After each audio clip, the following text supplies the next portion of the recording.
Jewish ethnic divisions refers to a number of distinctive communities within the world's ethnically Jewish population. Although considered one single self-identifying ethnicity, there are distinctive ethnic divisions among Jews, most of which are primarily the result of geographic branching from an originating Israelite population, mixing with local populations, and subsequent independent evolutions. As long ago as biblical times, cultural and linguistic differences between Jewish communities, even within the area of ancient Israel and Judea, are observed both within the Bible itself as well as from archaeological remains. In more recent human history, an array of Jewish communities were established by Jewish settlers in various places around the Old World, often at great distances from one another, resulting in effective and often long-term isolation from each other. During the millennia of the Jewish diaspora, the communities would develop under the influence of their local environments, political, cultural, natural and populational.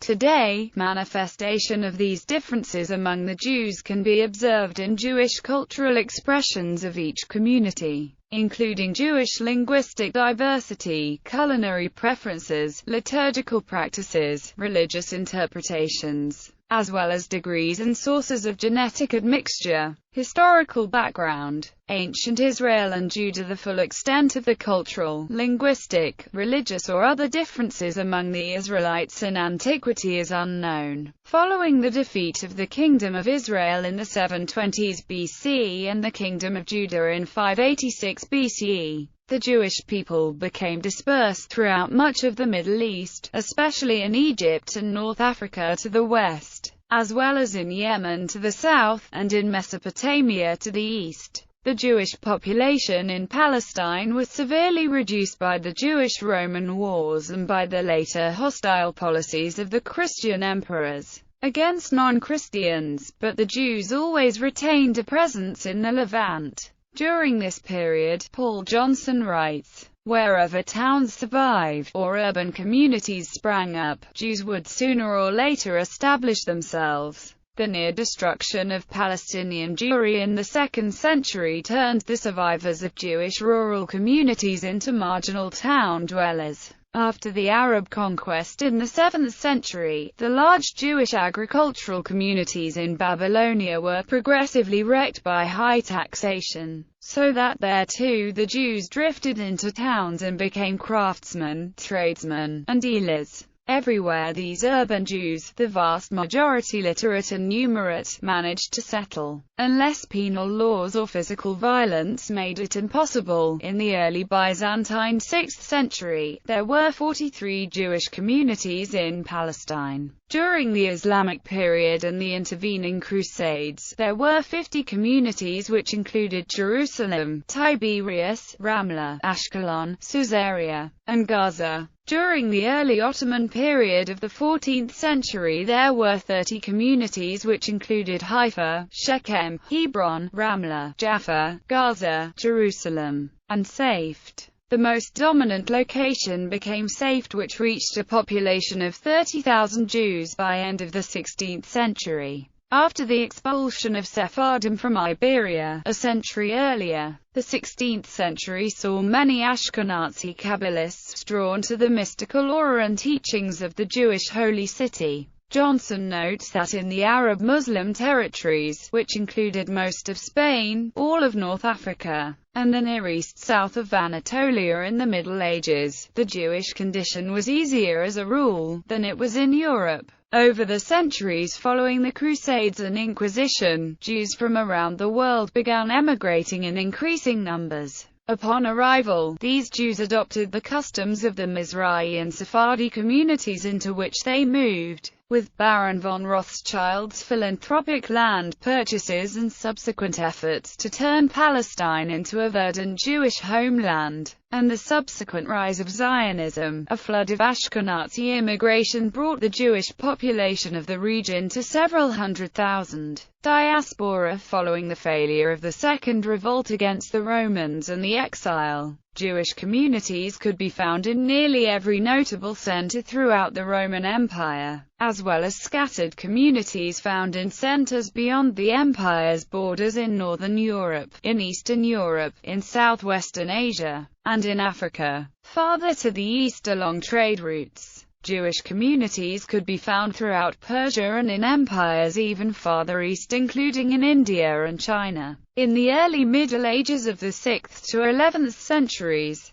the Radhanites traded along the overland routes between Europe and Asia earlier established by the Romans, dominated trade between the Christian and the Islamic worlds, and used a trade network that covered most areas of Jewish settlement. In the Middle Byzantine period, the Khan of Khazaria in the northern Caucasus and his court converted to Judaism, partly in order to maintain neutrality between Christian Byzantium and the Islamic world. This event forms the framework for Yehuda Halevi's work, the Khazari. But how much these traces of Judaism within this group survived the collapse of the Khazar Empire is a matter of scholarly debate. In Western Europe, following the collapse of the Western Roman Empire in 476, and especially after the reorientation of trade caused by the Moorish conquest of Iberia in the early 8th century, communications between the Jewish communities in northern parts of the former Western Empire became sporadic. At the same time, rule under Islam, even with dhimmi status, resulted in freer trade and communications within the Muslim world, and the communities in Iberia remained in frequent contact with Jewry in North Africa and the Middle East, but communities further afield, in Central and South Asia and Central Africa, remained more isolated, and continued to develop their own unique traditions.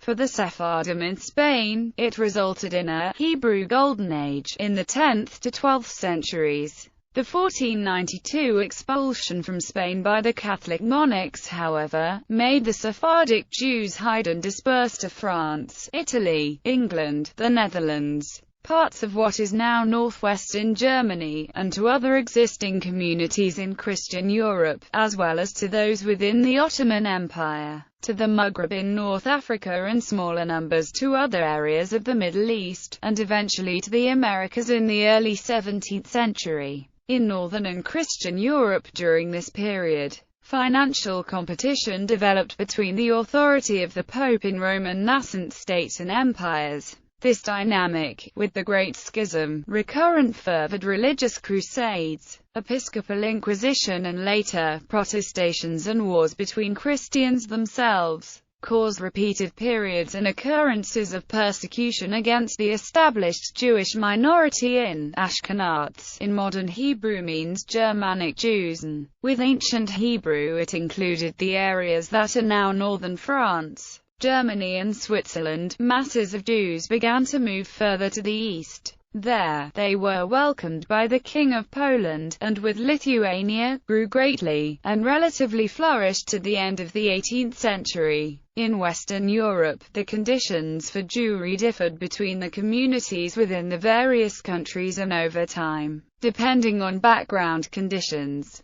with both pull and push factors operating. Ashkenazi emigration to the Americas would increase in the early 18th century with German-speaking Ashkenazi Jews, and end with a tidal wave between 1880 and the early 20th century with Yiddish-speaking Ashkenazim, as conditions in the East deteriorated under the failing Russian Empire. With the Holocaust and the destruction of most European Jewry, North America would hold the majority of world Jewry.